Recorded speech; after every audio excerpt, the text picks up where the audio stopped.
Hello? Hello. This is Cleo Birdwell, which I guess is my fake internet name.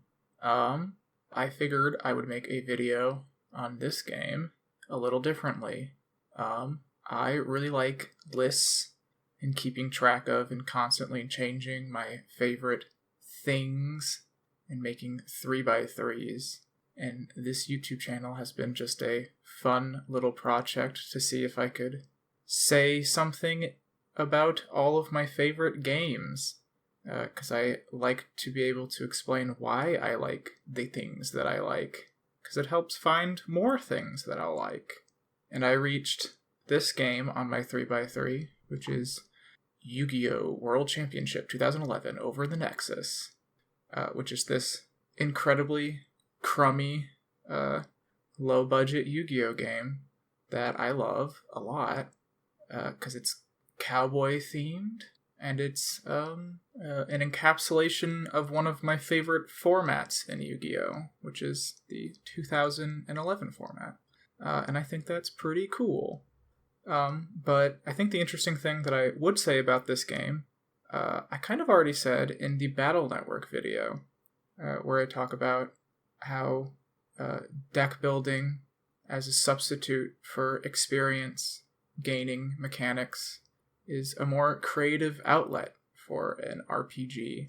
So, with that not available for this game, I kind of wanted to talk about Yu-Gi-Oh! And how I think it rules.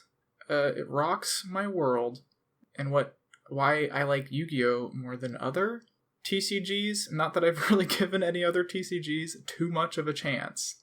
But mainly it is the aesthetic of the archetypes, or just the archetypes in general. Yeah. I was probably just going to run through a bunch of the archetypes that I just love. Because what I like about Yu-Gi-Oh! In particular is that it will tie the archetype, the aesthetic of the archetype, to the mechanic in the game, which I assume other TCGs do as well, and that this isn't particularly crazy, but it feels crazy to me, because it's just cool. Every time I notice it, I think it's the coolest thing in the world. Before that, I guess 2 quick points about the aesthetic of Yu-Gi-Oh! That I like, and maybe I'm wrong, and someone can correct me. I've always thought that it has a lot more variety in its art styles, but still maintains an overarching Yu-Gi-Oh! Style. Because to me, I look at Magic the Gathering, and I think it leans very heavily into a kind of realism aesthetic, while games like Card Fight Vanguard kind of lean heavily in an anime boy kind of look. While Yu-Gi-Oh! Kind of runs the spectrum in between. There are some cards that are almost jarringly realism levels. I think Elder Entities have some cards that look like Magic the Gathering cards, and it really throws me off. But also has cards that are very anime, which is there's a lot of waifu decks in Yu-Gi-Oh! But there's also a lot of whatever is in between. I think that if you took machines as a subset of archetypes, you could create a spectrum of realism to kind of a more cartoony anime aesthetic. And if you were into machines, you could pick where you would want to be on that spectrum. And that's cool. I like that variety. The other thing with archetypes is Yu-Gi-Oh! As an aesthetic, I compare it a lot to Pokemon, where I like Pokemon a lot because you can there's characters in Pokemon in basically every episode of the show where they're the Smeargle person, or they're the Sand Slash person, where the Pokemon itself is almost like an aesthetical extension of their selves. They're expressing themselves through which Pokemons they possess and love. And I like that a lot. I like people reading into the person who owns the Pokemon through which Pokemon. And that's cool. And I think Yu-Gi-Oh's Archetypes play a similar role, in which there's characters in the show. There's the one girl from 5Ds. She's the Rose girl. I haven't watched the show. I just look at her, though. And she's the one. She's the one who plays Black Rose cards. And that's her. And that's cool. Like, when you play a TCG and you pick a deck, I see this a lot with Hearthstone. I think it's a lot of net decking, not a lot of connection with the deck. You just kind of play what you think is good. And I don't know, that's a big turnoff for me. But I look at the 5D's Black Rose girl and I go, I want to be a Black Rose girl. Or more specifically, whatever archetype I like. I want to be that guy. Like, currently I'm very much into Magispectors. I want to be the Magispector guy. Yeah. But I'm gonna freewheel and just talk about a bunch of archetypes that I like and how the aesthetic that they are going for matches with the mechanic of the actual game. And how that can add a beautiful layer to the game feel, perhaps. So the first archetype is Fossils, which is the archetype that has ruined my life. I played Yu-Gi-Oh! Quite a lot from 2010 to 2013-ish, I think. And then I quit and sold all of my cards, and then just kind of played a budget deck on and off for the higher end regional tournaments that happened like once a year. So I became a lot less committed until COVID happened. I think this happened to a lot of people, and I got dragged back into TCGs. And Fossils was the archetype that really got my goat, because I thought they're the coolest thing. So they are fossil-based monsters, like big skeletal dinosaurs, and a cool guy wearing dinosaur armor. And their main gimmick is they use a card, Fossil Fusion, which lets you fuse into these skeletal boys using monsters from your or your opponent's graveyard. So it's like you're digging for the fossils and bringing them back. And they always require a rock monster. So that's really cool to me. And kind of ties into another archetype that they work very well with, which is Adamancipators, which are an archetype of archaeologists. And their gimmick is that they excavate the top 5 or sometimes more cards of your deck. And if there's a rock monster within those cards, you get a special summon it to your side of the field. So they are also kind of doing a digging-based kind of aesthetic that matches with the mechanics of the game.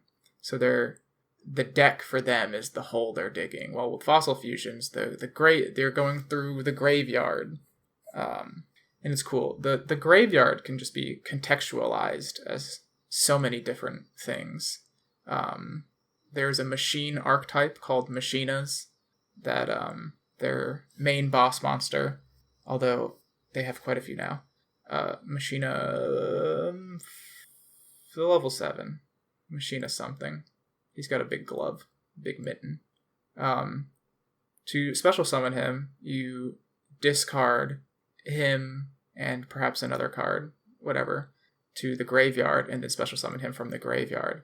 So I have always visualized that as like the graveyard is kind of a junkyard, and you're sending him in to get some parts and stuff and like kind of build himself and then hit the board from the junkyard, which is the graveyard. And then like scraps are very similar, but I don't want to go into scraps. So yeah, the graveyard can just be contextualized as an aesthetic in so many different ways, and that's really cool. Another very new archetype, Bee Troopers. And this is shocking that this is the first competent insect-based deck that revolves around swarming the board. So the main card that they teased was B-Trooper Scout Buggy, who, whenever he is summoned, can special summon another copy of himself from the deck or graveyard or hand. So you summon him, and then you summon another one.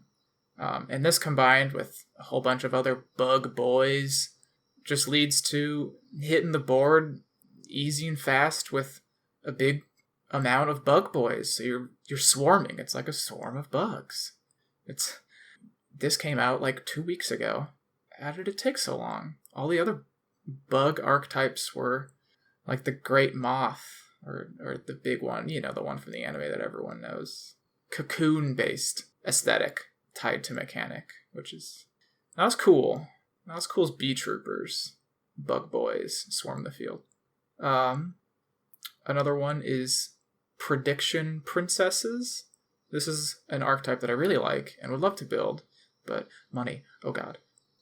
And they're based around the flipping of monsters mechanic, where you can set a monster in face down defense mode. And there are various cards that are incredibly outdated now because the game is so much faster, whose effects activate when they are flipped face up. And Prediction Princesses kind of give you their effects are they search cards within their archetype when they're flipped face up or things like that. But their big boss monster can special summon a flip effect monster face down and flip it with its effect. And it's very similar to tarot cards and kind of flipping them to see the future. And that's where the prediction aspect of the Prediction Princess comes in, is that they're kind of tarot card readers. And that is really cool. So my current deck is a combination of Trap Tricks and Amazements. So Trap Tricks are a trap-based deck, and so are Amazements. But they are aesthetically supposed to be like Venus flytraps. So they search trap cards, hull-based trap cards in particular. And that's pretty much it. They're just Venus flytraps. They attract, and then they get you. And that's why they're trap-focused. And then the archetype that is combined with it, which is another new one, is Amazements, which are an incredibly cool archetype. Oh my god. They revolve around theme parks. And the main guy, Arlecchino, is the commissioner. And the aesthetic to mechanic here is that they have a line of trap cards that are tickets to rides. Tickets you give to your opponent or you put onto one of your monsters. And they have effects that kind of match the rides. So one of them is one of those swingy boats that you see in an amusement park. And mechanically, it's translated as the monster who has that ticket is constantly jumping between sides. So you equip it to your opponent's monster, and then it goes to your side of the field. But then it goes back at the end phase. So it's just constantly bouncing between the two, kind of like the boat rides swinging back and forth. And then their main one is Horror House. So it's a spooky house. Spooky house. Yeah. So the main one is Horror House, which is a spooky house that when you equip it to your opponent's monster, so they get this ticket to hypothetically go to this spooky house, they get flipped face down. So they're like scared and hiding. And golly, that's so cool. So I talked about Machinas already. They rebuild within the graveyard, which is the junkyard. And this is another deck that I have, which is Machinas combined with Trains. And Trains, I think, maybe you could interpret this as a bit of a stretch, but I love it. Their entire mechanic is that there are extra deck external boss monsters who require monsters with high levels. And levels, mechanically, the higher your monster's level is, the harder, hypothetically, it should be to summon it. So these monsters that require multiple high-level monsters to summon in itself should be extra hard to summon. And trains are high-level monsters that are pretty easy to summon. So they let you go into these extra deck monsters easily. And this is the stretch part. The trains have these high levels, and I kind of look at the levels as a long train, like a train with lots of little, what the fuck are they called? The last one's a caboose. I don't know what the middle ones are called. Carts. They have lots of carts. The levels are the carts. They have lots of carts. When you summon 2 trains, your 2 trains, Super Express Bullet Train, and your other guy who's Heavy Freight Train guy. You summon both of them and they're sitting next to each other as you're about to go into your Super Dora or your Gustav Max. All those levels are just lined up, and it just looks like a train to me. And I think that's cool that they wanted to create an archetype that had lots of levels, and they picked trains, which to me is an aesthetic match. I appreciate it. So yeah, trains, their main go-to is the XYZ extra deck mechanic, which is easily my favorite extra deck mechanic in the whole dang game. If you have 2 monsters with the same level, you can set them on top of each other and summon an XYZ monster who also has that level, but for them it's a rank jargon. And I think my favorite archetype that utilizes the XYZ mechanic are super quants, because to me, the other mechanics in the extra deck, synchro and fusion, have always, to me, been a combining monsters. You take 2 monsters and you combine them, and that's how then the outcome is the fusion monster or the synchro monster. But XYZ, to me, I don't think they physically combine. To me, an XYZ monster is the 2 monsters that got overlaid, kind of combining their efforts, but not literally combining. And super quants are the epitome of this idea. They are Power Rangers, and their XYZ, once they all overlay on top of each other, are their Megazord, which, like the show, is just all of their parts combining, not in a literal sense, but in a group sense. And I love that. And there's a few other XYZs that also follow that trend. And it rules. Gosh dang, is it cool, guys. Super quants are great. Yeah. Some other archetypes, there's Abyss Actors. They are a pendulum-based archetype. Pendulums are very confusing. I will not be able to explain it in this video. But basically, they are monsters that can be used like magic cards and set in the back row. And they are actors. So to me, the concept is that they're kind of, the scales are on the left and right side of the pendulum zones, and those are kind of like the curtains and the backstage. They're on the sides of the stage, and then when they are pendulum summoned, they hit the field. They're on the stage. They're there to do the nasty damage and whatever else they do. And that rules. That rocks my world that they are actors. And one of them's a cowboy. If you throw a cowboy into an archetype, I'm gonna love it. That's just how I've been wired. Yeah. So another archetype is weather painters. And weather painters are cool. They're all cool. Gosh. And their concept is that they have continuous traps and continuous spells. So ones that stay on the field. And those are their canvases. They're all things like snowy canvas, where they are able to paint. So basically, if you activate one of these continuous spells, the 3 monster zones that are in contact from the corners or right in front of it, those become canvases. So the monsters, if they're summoned and are living or existing on those monster zones, they get extra effects from their paintings. So just canvases and painting. Epic. Very epic. Wow.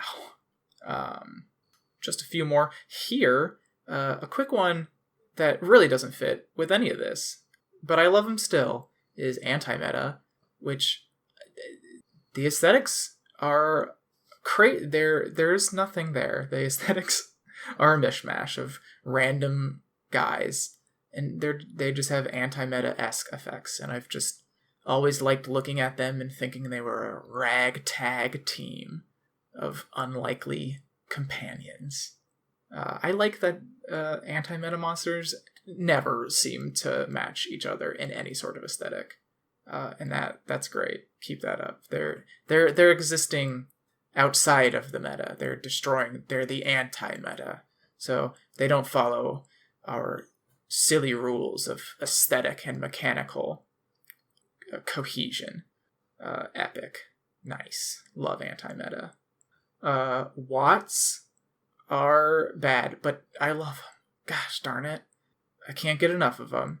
They are electric-based monsters that can attack directly. They are incredibly outdated now, but you can't hate a face like this. And I think the concept to me is that they can attack directly, so it doesn't matter what your opponent has on the board. And they do pretty little damage when they do that. So it's kind of like little static shocks. They're just chipping away, hitting your opponent with static shocks. Nice. Watts are cool. They get the thumbs up from me. Melfies are a new one. Very cute. I'm a big fan of cute aesthetics. And it shocks me that there aren't too many in Yu-Gi-Oh! There's kind of Melfies and Frightfuls, sort of. But yeah, whatever. But their thing is that they're just a bunch of cute animals that live in the forest, and they're always hitting the board, having some effects, and their effects will bounce them back into your hand. So your hand is kind of like the forest, and if we want to get really obnoxious with it, the back of the cards are like brown, so they're kind of like trees, and once they're in your hand, like you can't see them because they're hiding. The concept is that they're shy, so they hit the board, they activate their effects, and they jump back into your hand and hide in the forest. And the cards in your hand look like tree trunks, and they're right behind them, but you don't know which one is which. That's good stuff. That's aesthetic, baby. That's mechanic. The hand, their effects. I love it. Oh, it's so good. Also, good example of XYZs not as physical combining.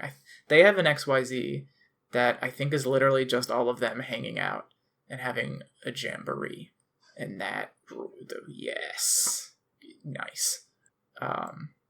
Yeah. And I guess the last archetype that I want to talk about, which is my favorite archetype in the whole dang game, that I can't play in modern Yu-Gi-Oh! Because first off, I don't like its iteration of modern Yu-Gi-Oh! And second off, it's really expensive. But it's why I love 2011 and the 2014 formats of Yu-Gi-Oh!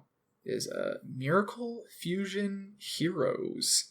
And it's pretty, I don't know. I love these guys.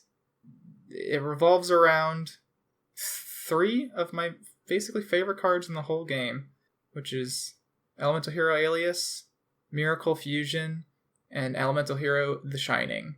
And the basic concept, the aesthetic that ties into the mechanic, is that Alias, he's kind of like a lowbrow hero guy. He's a normal summon. You don't need to do any extra work to get him on the board. So he's pretty strong, 1900, but he doesn't have any effects or anything. And your main focus while playing the game is that he's going to get in there and do some damage, but eventually he's going to hit the grave. He's going to, fail, I guess, as, a hero.